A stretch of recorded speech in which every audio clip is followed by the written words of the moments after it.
Good evening. Welcome to California Today. I'm Liang Zhang. Here's a preview of some of today's stories. Community members gathered in Oakland to call for an end to gun violence. That's after a shooting at a local school injured 6. Fortunately, no one was killed. It's already confirmed that people are leaving the state. We'll hear from an economics researcher on what he thinks the reasons are that drive people away from California. And a new law will require women's sanitary products in men's bathrooms on school campuses. We'll hear from a trustee on good and bad about the changes. Oakland Unified student and staff leaders are pleading for an end to gun violence. That's after 6 people were shot on East Oakland campus Wednesday afternoon, Oakland's second school shooting in a month.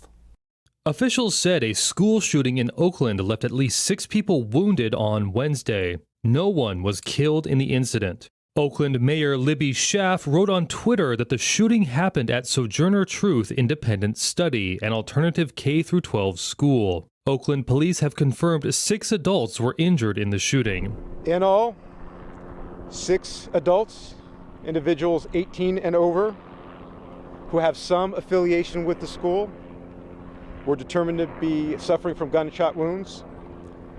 They were all transported to local hospitals. According to police, 2 victims are in serious condition as of Thursday morning. 1 victim is in stable condition, and the 3 other victims have been released from the hospital. Staff and community members gathered at a church after the shooting. It's devastating that our kids have to suffer through gun violence that erupts in the school, a sacred space where they should be learning and empowered and preparing for life ahead, but yet here they are needing to dodge bullets to kind of avoid this craziness that's spilling into schools from the streets. Oakland police said on Wednesday afternoon they are still searching for the suspect or suspects. Our thoughts and prayers are with the victims and their families in this incident. I want to begin by saying that anytime there's a shooting in our community, it's a complete tragedy. But as a parent, I completely understand the fear, the emotion, the panic when shootings are occurring at our schools, with our young children, and it's completely and wholly unacceptable. Police urge anyone with additional information or video footage of the event to come forward. This is the 2nd time in a month that there has been a shooting on an East Oakland school campus. Last month, a 13-year-old was shot at Madison Park Academy in the city's Sobrante Park neighborhood. A 12-year-old was arrested in the case. It's situations like this that give me, and I know other parents, pause as to really challenging and questioning whether or not everything possible is being done to keep our kids safe. We've got to do more. At the Wednesday afternoon news conference, the Oakland Unified Student School Board called on the school district to implement more safeguards to prevent people from entering campuses with weapons. Despite California's beautiful landscapes, natural resources, and some of the best weather across the nation, residents are leaving the state at a, quote, alarming rate. NTD's Daniel Hall hears from a research fellow for regional economics for his insight on the mass exits. He says the policies, not the politics, are to blame.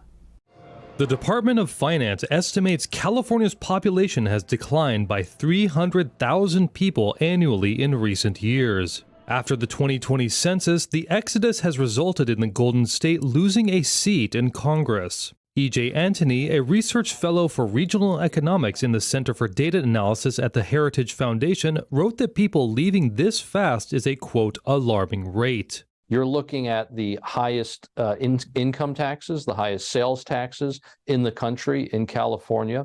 On top of that, you have a slew of bad regulatory policies that make it impossible for many small businesses to operate. And instead of being faced with these tough living conditions, despite the beautiful weather that the Golden State has, many people are picking up and leaving.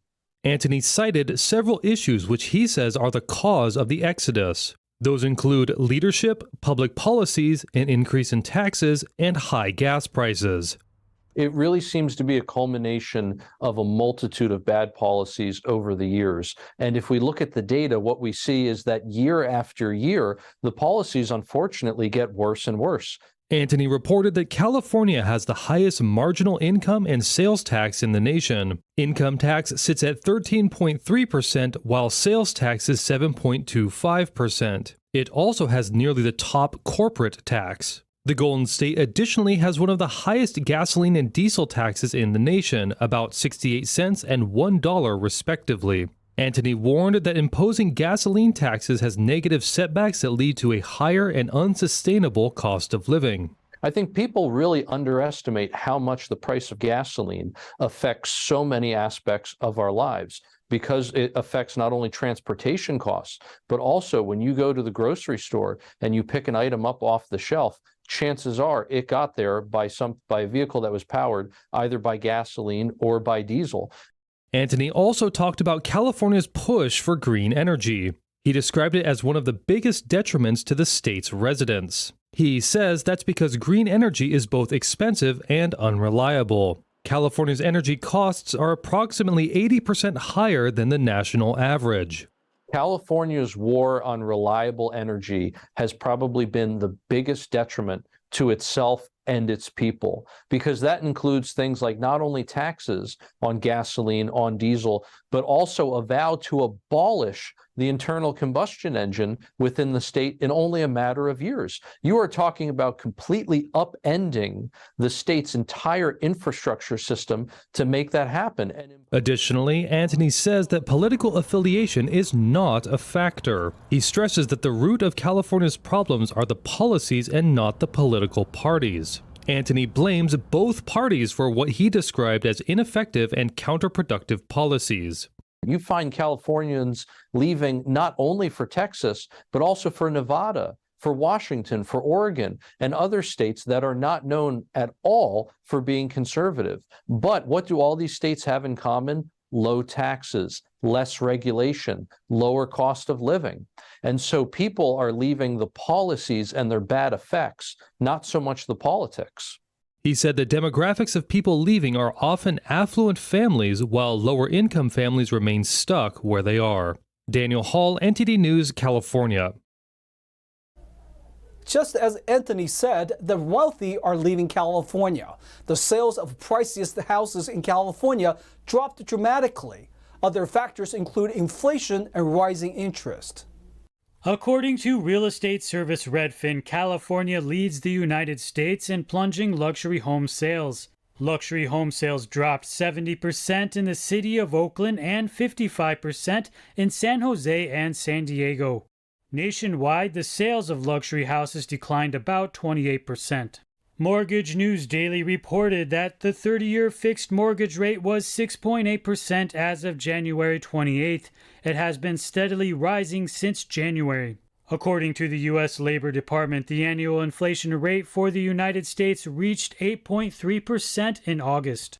Real Estate Service stated that rising interest rates, inflation, a tepid stock market, and general economic uncertainty are causing luxury home buyers to back off. Jordan Levine, Vice President and Chief Economist of the California Association of Realtors, said, quote, "It's normalizing. I see that decline not as signs of a market that's in a big sell-off, but rather one that's kind of rebalancing after having been running so incredibly hot last year." The California Association of Realtors reported that the length of time houses stayed on the market has doubled in many of the larger metro areas in California. For the first time in more than 17 months, in August, an average home in the United States sold for less than its listing price. New law will require employers to provide pay scales for their job posting starting January 1st, 2023. The goal is to increase pay transparency and narrow the wage gap.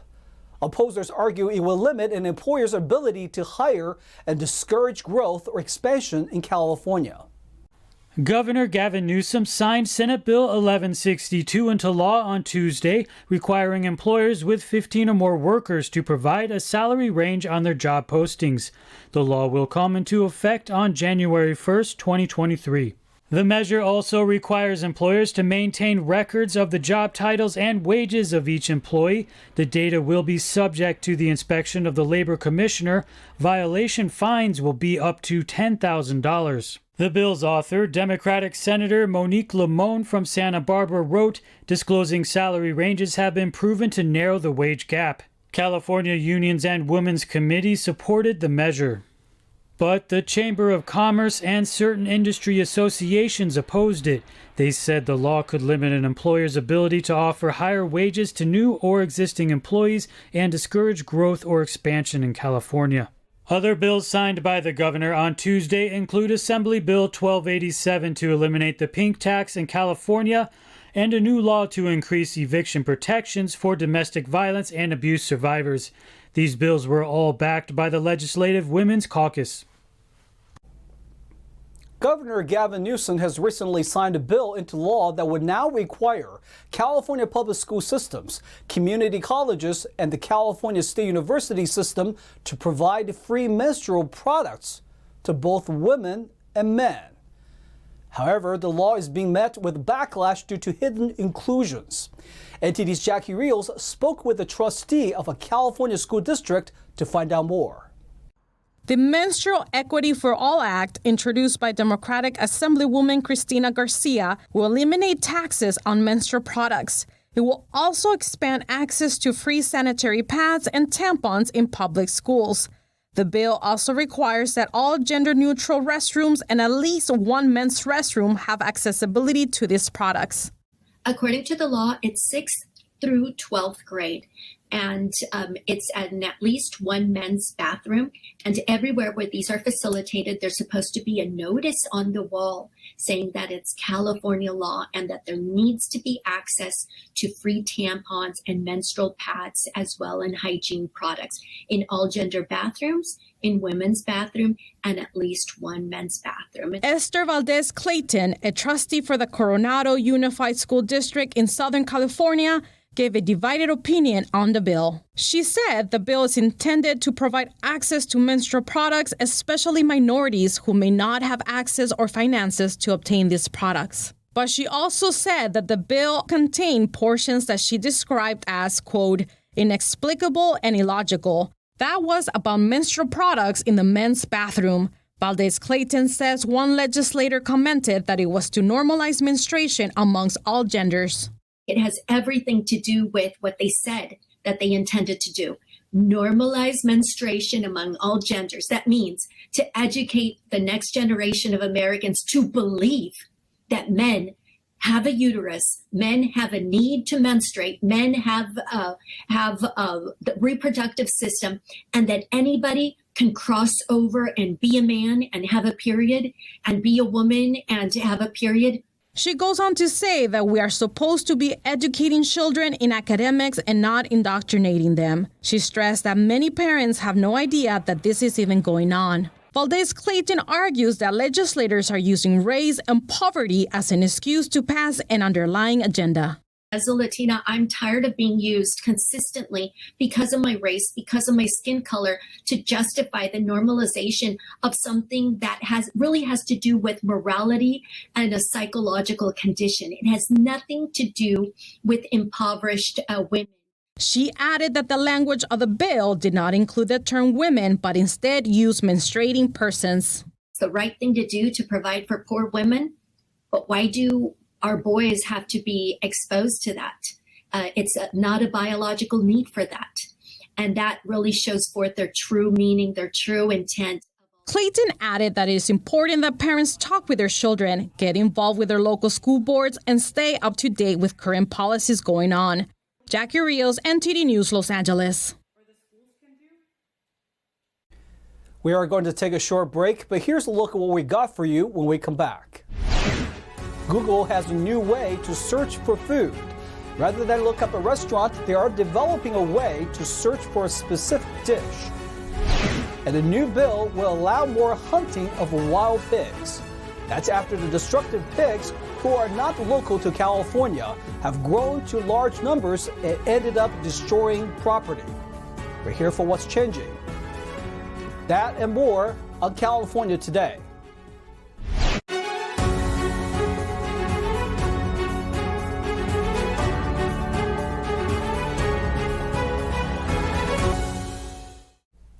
A woman is facing murder charges after driving into a man who she alleges tried to run over a cat. 20-year-old Hannah Starr Esser struck 43-year-old Louis Anthony Victor with her vehicle after a verbal confrontation in Cypress, California. Victor was pronounced dead at the scene. Esser is being held on $1 million bail and could get a maximum of 25 years to life in prison. Have you ever had this problem when you are in the mood for a specific dish, but you don't know which restaurants offer it? Well, Google may have a solution soon. The company is working on making it easier to find dishes at nearby restaurants. Google announced a new search feature Wednesday. Users will be able to search for a particular dish on Google Maps by typing its name and then typing near me.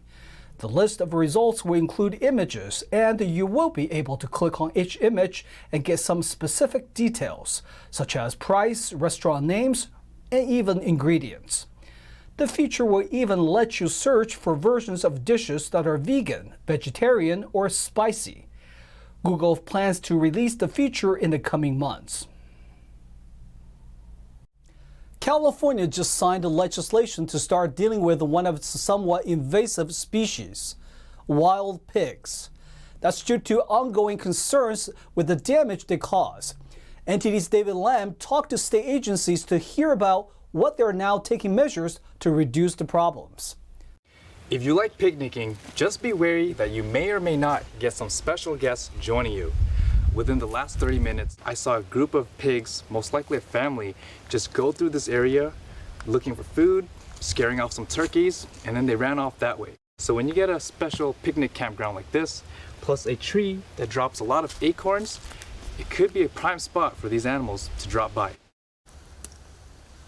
These are wild pigs, feral pigs, or scientifically known as Sus scrofa. A park official said that this area of the Joseph D. Grant County Park has about 50 to 60 feral pigs alone.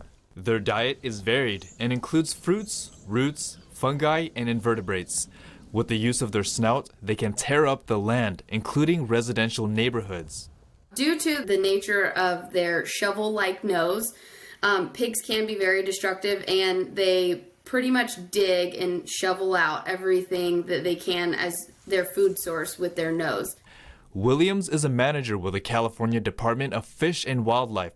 She says data suggests that wild pig populations are the highest along the central coast of California. According to the CDFW, wild pigs currently inhabit 56 of the state's 58 counties. There are a couple different things to be concerned about. Wild pigs are extremely intelligent and highly fecund, meaning that they bear multiple litters or can bear multiple litters in a year. And they're also very willing to acclimate their behaviors to surrounding environments. So we're really just concerned about the ecological damage and to habitat, public health concerns, and things like that in areas where pig populations are overabundant. The feral pigs are descendants of wild boar introduced by European settlers for sporting purposes. Those boar bred with escaped domesticated pigs, creating the population in California. If you encounter wild pig, just treat it as you would any other wild animal. Do not approach it, do not interfere with its young, and also limit any possibilities of encounter by removing attractants or anything in the area that they might come after. Their population and impact led Napa County-based Senator Bill Dodd to introduce Senate Bill 856. The bill expands pig hunting opportunities in California as a tool to address the problem of overabundance. On September 22nd, Governor Gavin Newsom signed the bill into law.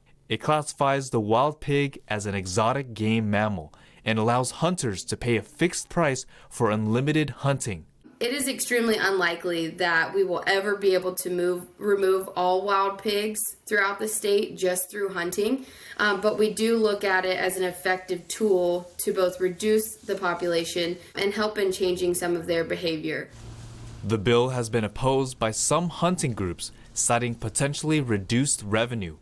Although attacks on humans are rare and not often deadly, wild pigs can attack if they feel threatened. Williams suggests keeping surroundings tidy, such as cleaning up left-out dog food or cat food, which can attract wild pigs. David Lamb, NTD News, California. Now let's check in with NTD's Thomas Christian for today's Sports Roundup.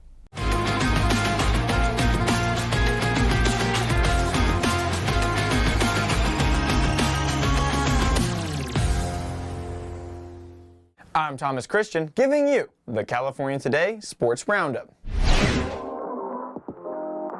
Four-time NBA champion LeBron James is getting into the pickleball business as his firm LRMR Ventures headlines a new ownership group buying a team with Major League Pickleball. LeBron is joined by fellow basketball greats Draymond Green and Kevin Love, as well as investment firm SE Holdings and others, the elite North American League, said on Wednesday. Major League Pickleball founder Steve Kuhn said the investment would be truly instrumental in helping the league achieve its goal of reaching 40 million pickleball players by 2030. Kuhn said in a statement, quote, "It's a watershed moment for pickleball in general. Pickleball is a fast-paced paddle sport sweeping the nation with similarities to tennis, although played on a much smaller court with a net using a perforated plastic ball. MLP is expanding its league to 16 teams from 12 and is due to wrap up its 2022 season in Columbus, Ohio next month." LeBron's business partner Maverick Carter told CNBC that both the sports community and, quote, capacity to be both fun and competitive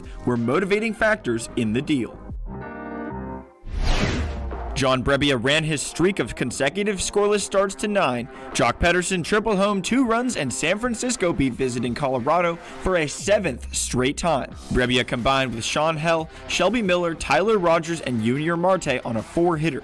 Brebbia has pitched a scoreless first in all 9 of his starts this year, matching the record set by Tampa Bay Rays Ryan Stanek in 2018 and tied by the New York Yankees Chad Green in 2019 for the most consecutive scoreless starts in a single season. Rockies starter Jose Urena gave up 3 runs, 2 earned in 5 innings. Giants 6, Rockies 3. Mike Trout and Taylor Ward homered, and Michael Lorenzo threw 5 effective innings to lead Los Angeles past Oakland in Anaheim, California. Mike Trout led off the 4th inning with his 38th homer of the season, sparking a 3-run rally in support of Lorenzen.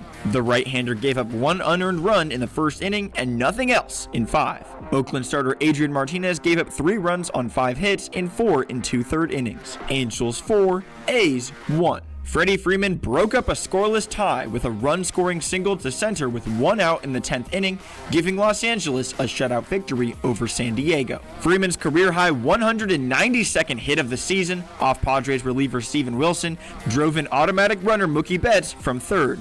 Alex Vesia earned the win after pitching a scoreless 9th. Padres starter Joe Musgrove worked 5 scoreless innings, allowing 4 hits and 4 walks, and fanning 8. Dodgers 1, Padres 0 in 10 innings. And that's all for sports. That's all we've got for you tonight. We'd like you to join us again on California Today every weekday at 8:30 p.m. Make sure to check out our broadcasts on our California Today webpage. You can find it at ntd.com/California-today. You can also find all of our top latest clips there, ready to share with friends and family. Send us a message on Facebook, Twitter, or Instagram, or through our email, california.today@ntd.com. I'm Liang Zhang. Have a wonderful evening.